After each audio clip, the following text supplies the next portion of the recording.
Hámorgnar með Svala og Svavari. Armið, þú ert að daðra svolítið við mikrofóninn. Já. Herðu, Ari Jósefsson, gaman að sjá þig. Þú ert íslenskt YouTube undur. Já. Gerðu þér grein fyrir því?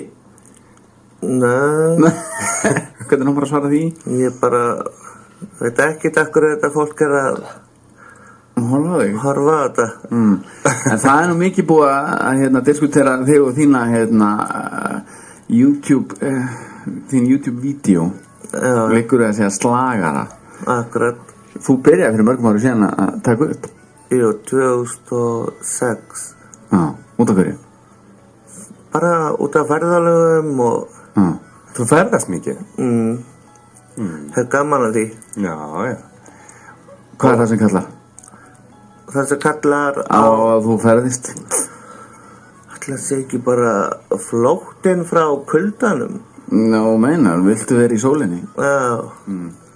Þú talaði líka og þú rættir með það rétt á meðan að músíkin dundi á okkur að þú ert nú þessi típa sem að þú vilt bara svolítið lifa lífinu, þú vilt ekki horfa á það, þú vilt taka þátt í því.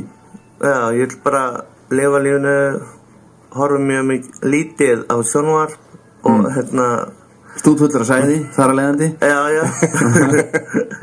Og hlusta voðalega lítið eða aldrei, á útvarp. Skal reyna að fyrirgefa það? Skal reyna að fyrirgefa það? Já. En, já, þetta...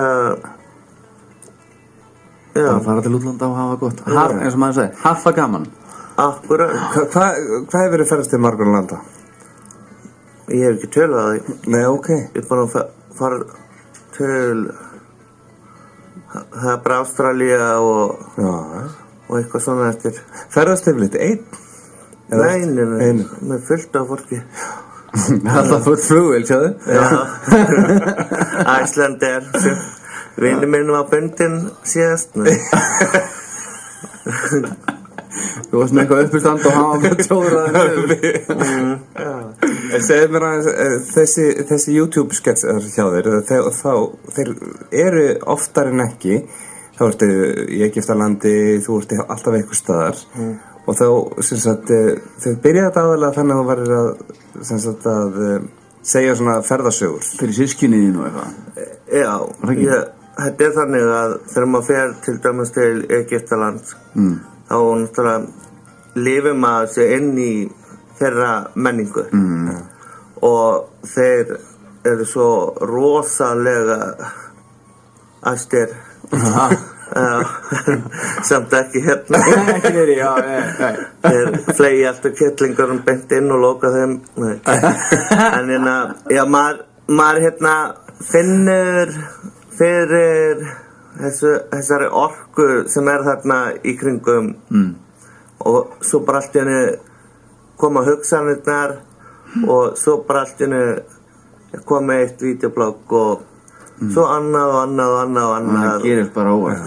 Já, ég er að rífast við þess að kalla og ég er bara heppinn að vera á lífi eiginlega. Já, það? Já, eiginlega. Það er eitt athyglisvert sem að þú setur inn, það kemur í október 2012. Pælingarna. Hlustum aðeins á það. Veistu það, ég var gistafsöldræði á hóteli og allt svo leiðis og mér dreymdi ógeðslega góðan draum. Ég dreymdi eins og ég væri í samferðum með honum Jesú. Hann var svo hot. Þú vilt meina, sumir frelsast, þú sefur í honum. Ég sef í honum. Hann er ógeðslega hot. Hann er ógeðslega hot og hann kemur til mín stundum. Hann er aðeins farin að minnka við. Hann kemur ekki eins og oft við sögur núna. Nei. Það er athyglisvert. Herðu, svo eftir pólitískur, eða spáir mikið pólitík, það var skemmtilegt vídeo sem að búið að fá mikið á horf, það er fögnuðurinn. Já, ég er svolítið svona pólitískur þannilega. Já. Þú veist, ég horfa ekki á fréttir eða þetta, en ég les blogg og fylgist með svona allt sem er að gerast á netheiminum og allt svoleiðis. Og bara líka sem þess að feminista og allt þetta. Hvað finnst þér um það? ég veit það ekki, þeir fara einhvern veginn taugarnar á mér. Það má ekki segja neitt eða það er svo, það er bara að konur ætli bara að fara að stjórna okkur köllmönnum að snúa blaðinu bara við. Það gengur ekki. Ég upplifi þetta svona eins og að maður með ekki segja homi eða lesbía eða kona eða kall eða eitthvað sko. Það var alltaf orðið bara kolvitlaus. En ég meina, finnst þér að vera þannig að finnst þér kallarnir stýra landinu og þjóðið eða finnst þér vera jafnrétti? Mér finnst vera mjög mikið jafnrétti og bara eins og ég er í Hugarafli núna sko. Það er einn kall sem er að vinna þar. Já, og restin konur. Já. Þannig. Það er eiginlega konuveldi þar sko. Sem er bara mjög gott og ég elski ykkur í Hugarafli. Hvað er Hugarafl? Hugarafl er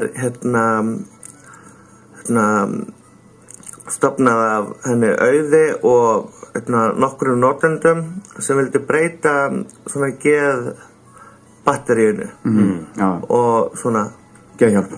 Já, nei, ekki breyta því öllu saman. Já. Og það vinnur svona af valdeflingu og allt svoleiðis, fólk sem er að loka sig inni eða horfir allt of mikið á sjónvarp. Það er ekki gott. Það er ekki gott. Þá búið bara til sjónvarp eins og þú. Já. Þú horfir ekki en þú byrjar til sko. Já. Fyrir þetta hinna. Að því ég verð eiginlega að deila með fólki fyrir það.